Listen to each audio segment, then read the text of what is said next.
নমস্কার বন্ধুরা, রাজস্থানে বেড়াতে গিয়ে বেসনের এই রেসিপিটা খেয়েছিলাম। ওখানকার সব হোটেল রেস্টুরেন্টে এই রেসিপিটা কমন। আমি এটা কিভাবে তৈরি করলাম সেটাই তোমাদের সঙ্গে শেয়ার করছি।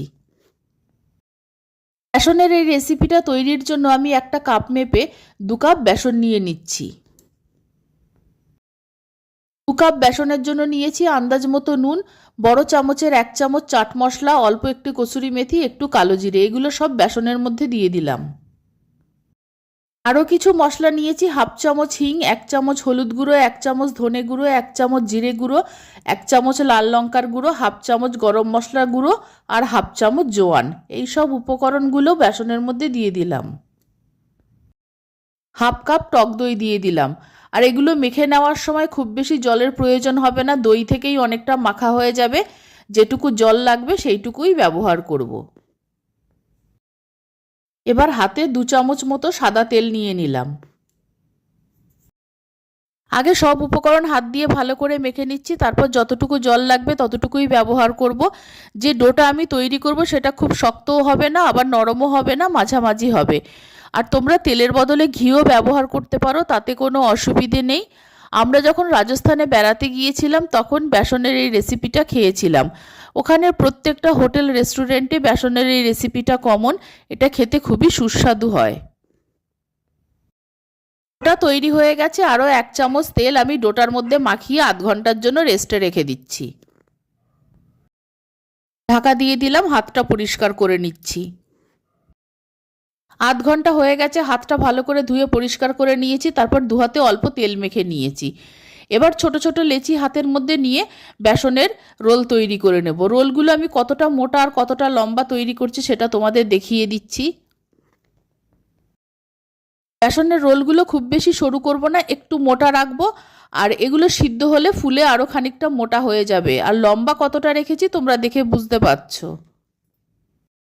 সবকটা বেসনের রোল তৈরি করে নিয়েছি। এবার এগুলোকে সেদ্ধ করতে দেব। রাজস্থানে এই রেসিপিটাকে বেসনের গাট্টা কারি বলে।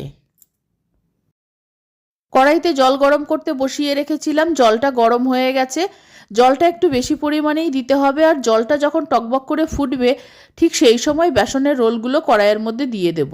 ফ্লেমটা হাইতেই রাখতে হবে। আর বেসনের রোলগুলোকে কড়াইতে দিয়ে দেওয়ার পর নাড়াচাড়া করার কোনো দরকার নেই। যখন এগুলো সেদ্ধ হয়ে যাবে নিজে থেকেই জলের ওপর ভেসে উঠবে। সবকটা বেসনের রোল সিদ্ধ হয়ে জলের ওপর ভেসে উঠেছে। একটা বেসনের রোলও ভাঙেনি। আমি এগুলো নামিয়ে নিচ্ছি। এগুলো সিদ্ধ হতে প্রায় মিনিট 7 সময় লেগেছে।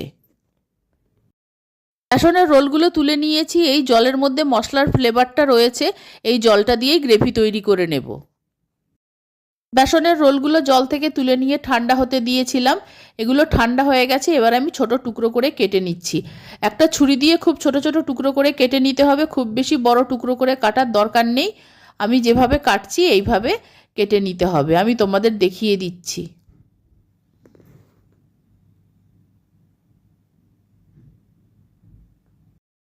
কড়াইতে সর্ষের তেল গরম করে নিয়েছি। এবার ফোড়নে দিলাম 1 চামচ জিরে, তেজপাতা, 1/2 চামচ হিং আর অল্প কসুরি মেথি। ফোড়নটা ভেজে নেওয়ার পর কুচানো পেঁয়াজ দিয়ে দিলাম। পেঁয়াজের পরিমাণটা একটু বেশি দিতে হবে। পেঁয়াজগুলো লাল করে ভেজে নিচ্ছি।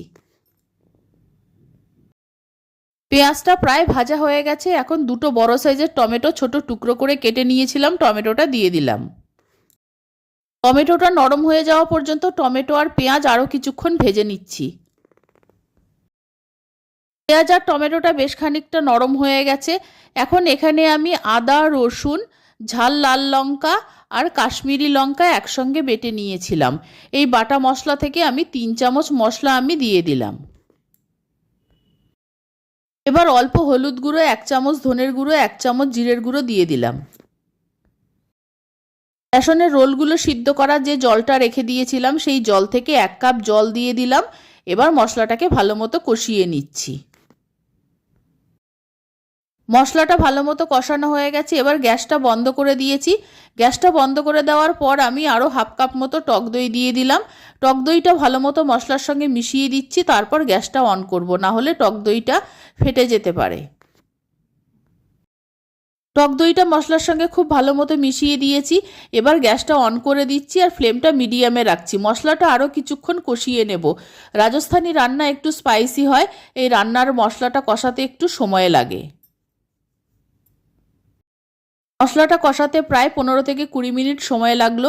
যখন মশলাটা এরকম কড়াই থেকে ছেড়ে আসবে আর তেল ভেসে উঠবে তখনই জল দিতে হবে। বেসনের রোলগুলো সেদ্ধ করার পর যে জলটা রেখে দিয়েছিলাম সেই জলটা দিয়ে দিলাম। মশলাটা নেড়ে ভালো করে জলের সঙ্গে মিশিয়ে দিচ্ছি। মশলাটা ভালো মতো জলের সঙ্গে মিশে গেছে। এবার মিনিট 5 আমি হাই ফ্লেমে ফুটিয়ে নেব। গ্রেভিটা মিনিট 5 ভালো মতো ফুটিয়ে নিয়েছি। এবার টুকরো করে কেটে রাখা বেসনের রোলগুলো দিয়ে দিলাম। কেটে রাখা বেসনের রোলগুলো দিয়ে দেওয়ার পর মিডিয়াম ফ্লেমে আরও মিনিট 10 ফোটাতে হবে। বেসনের রোলগুলো ভালো মতো আরও সিদ্ধ হয়ে যাবে, নরমও হয়ে যাবে, আর মাঝে মধ্যে একটু নেড়ে দিতে হবে। এবার আন্দাজ মতো নুন দিয়ে দিলাম।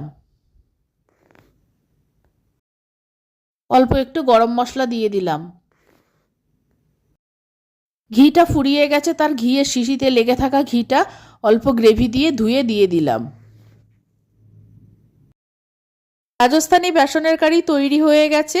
এটা ভাত দিয়ে খেতে খুবই ভালো লাগে, কিন্তু রুটি, লুচি, পরোটা দিয়ে খেতে আরও অনেক বেশি ভালো লাগে। আমার রান্নাটা হয়ে গেছে, নামিয়ে নিচ্ছি। তোমরাও একবার বাড়িতে বানিয়ে এই রেসিপিটা দেখতে পারো। আশা করছি নিরাশ হবে না, খেতে খুবই সুস্বাদু হয় এই রেসিপিটা। আমার এই রেসিপি ভালো লাগলে আমার চ্যানেলকে সাবস্ক্রাইব করা, লাইক করা, শেয়ার করার অনুরোধ রইল। আর আমার নতুন পুরনো সকল বন্ধুদের আন্তরিক ধন্যবাদ ও ভালোবাসা জানিয়ে আমি আমার ভিডিও শেষ করছি। সকলকে অনেক অনেক ধন্যবাদ ও ভালোবাসা রইল।